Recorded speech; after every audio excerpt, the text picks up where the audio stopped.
conferencia tendremos la exposición de Gregorio Vidal.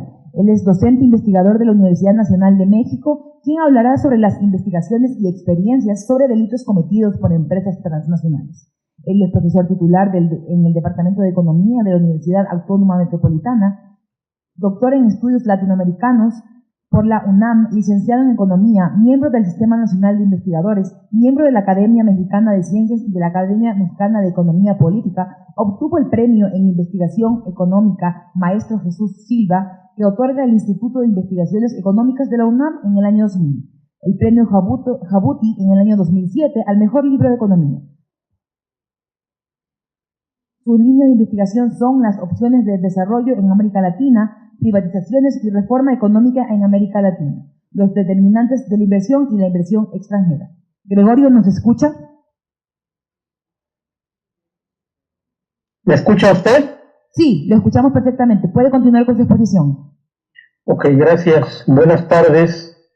Bien, creo que un tema relevante a propósito de las transnacionales tiene que ver con el asunto de la formación de precios y el papel que este conjunto de empresas puede tener en ese proceso y por consiguiente la afectación o no que pueden tener familias, hogares, grupos sociales diferentes si la acción de estas corporaciones resulta determinante en el proceso.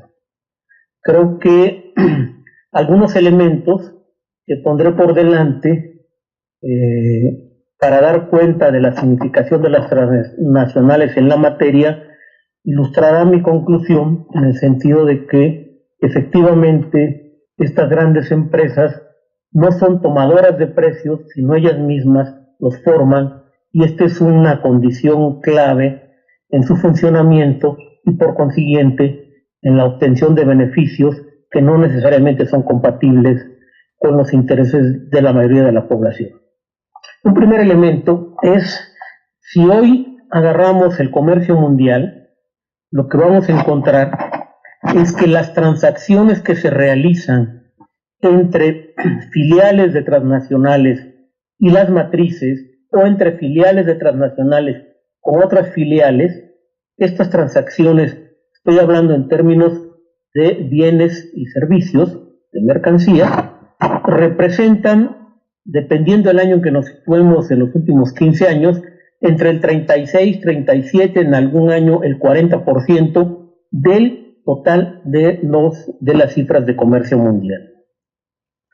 Claramente, si nosotros observamos procesos de muy diversa naturaleza, puede ser la fabricación de automóviles, la fabricación de este aparato que estamos utilizando en este momento para podernos conectar, o de teléfonos celulares, móviles, lo que vamos a encontrar es que son productos que se elaboran, se fabrican en muy diversas partes del mundo, y hay una multitud de transacciones, de transferencias, de movimientos entre diversas firmas que todas ellas pertenecen a una misma empresa.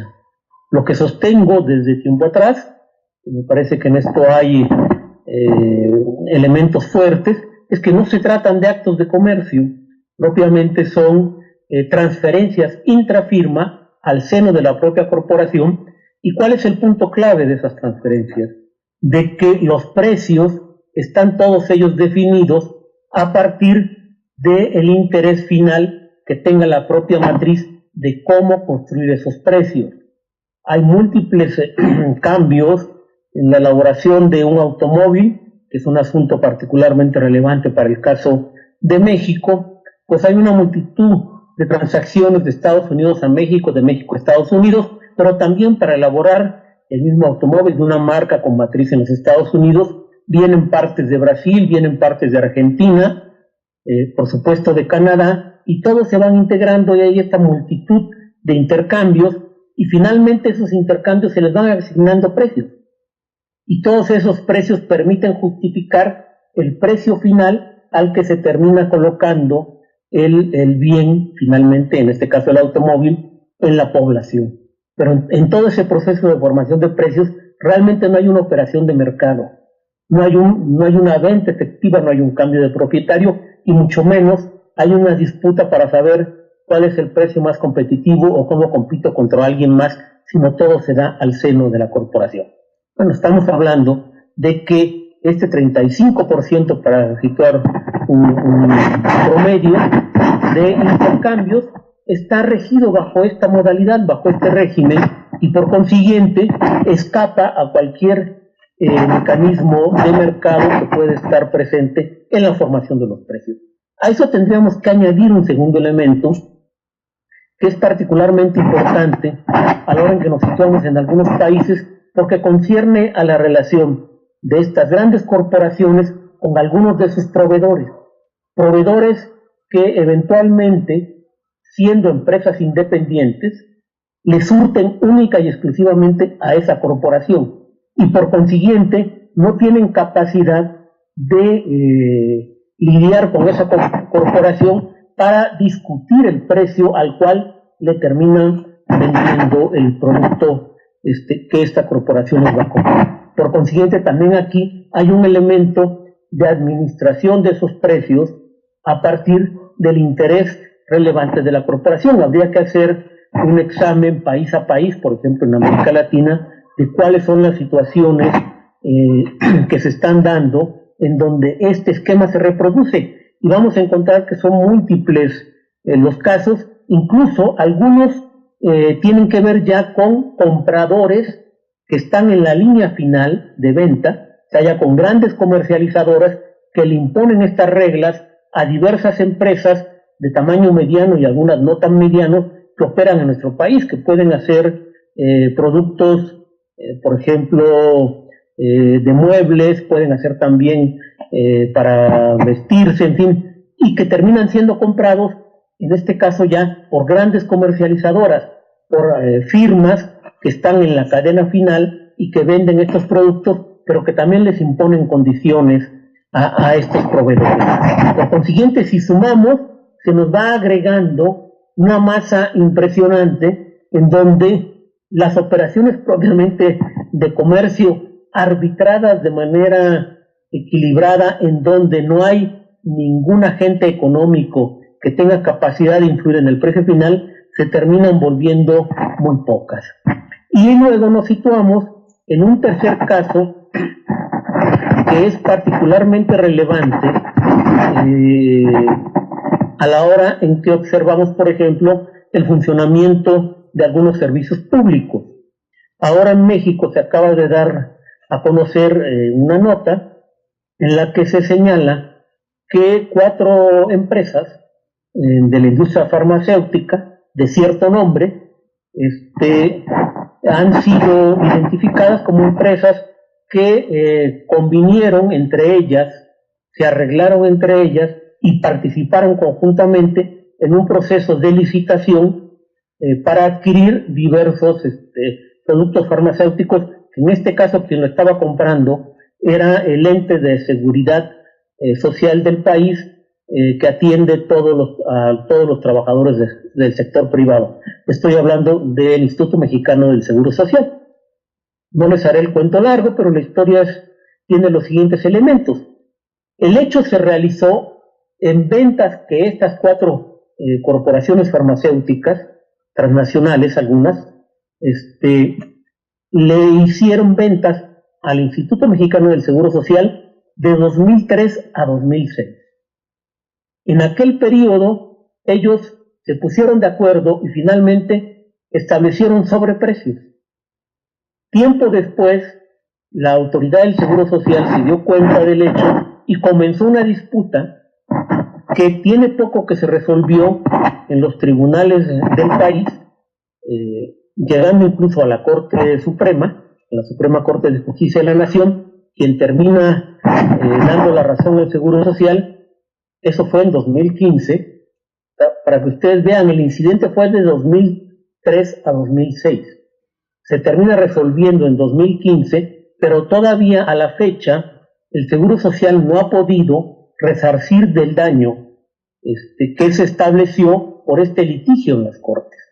Estamos hablando en esta simple operación de un daño que ronda los 660 millones de pesos mexicanos, al tipo de cambio de hoy unos 38 millones de dólares, según las propias estimaciones del Seguro Social en su momento. Este daño le hubiera permitido al Seguro Social en México comprar 727 ambulancias para servicios de la comunidad.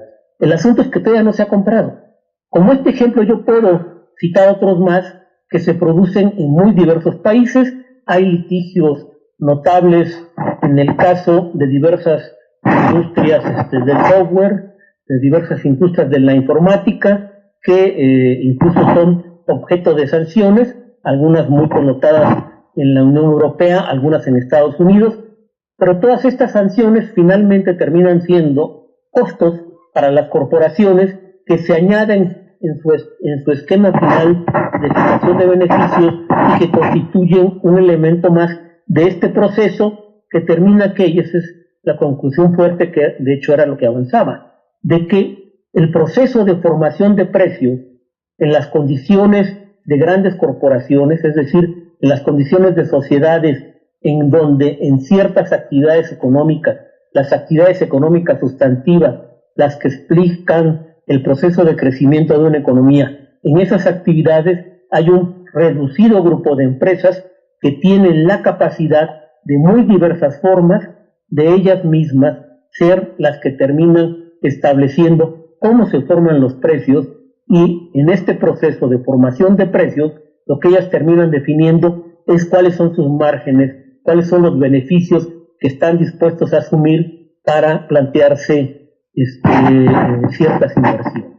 Este es el contexto en el que estamos operando, es el contexto que es particularmente grave y delicado porque obliga a establecer políticas públicas de gran alcance que permitan contender con este proceso. ¿Por qué? Porque no son los que terminen siendo afectados nosotros como consumidores. En fin, es muy hoy, por lo menos en mi país, es muy fuerte esta idea del tema del consumidor y que se crean institutos y diversas agencias que protegen el interés del consumidor. Pero no solo es un problema del consumidor, es un problema también de otros actores que están en la producción, que están también ellos generando otros bienes, otros productos, pero que en este proceso de formación de precios, ellos mismos son esquilmados, son obligados a compartir beneficios, a ver reducir beneficios siempre para favorecer a este reducido grupo de corporaciones, pero también los propios gobiernos y las finanzas públicas terminan siendo afectadas por este mismo hecho, y las corporaciones en algunos casos, incluso en algunos casos, digamos, con la aceptación del poder público, pero en otros casos quizás sin que existan los instrumentos fuertes y particularmente relevantes desarrollados por ese poder público, también las finanzas públicas terminan siendo esquilmadas, ¿no? Me parece que es un tema de la mayor relevancia, lo quiero plantear en esos términos, porque efectivamente pues nos aleja mucho de esta idea que es prácticamente imposible de defender en los hechos, de que hay un proceso de formación de precios que se da en condiciones de competencia en donde hay una N cantidad de productores y ninguno sin capacidad de influir en el proceso, y justamente lo que constatamos es un proceso en el otro lado, contrariamente, en donde hay un reducido grupo de grandes corporaciones que están a la cabeza, que forman precios y que hacen de este proceso un método clave para construir sus ganancias, y que por consiguiente necesitamos atender el problema desarrollando políticas públicas que permitan enfrentar ese hecho para garantizar condiciones de distribución de ingresos y de beneficios de otra manera que hagan viable crecimientos mejores para nuestras economías. Serían mis ideas, en fin, no sé cuál sea la dinámica con la que están trabajando, si haya preguntas o si es todo. Muchas gracias.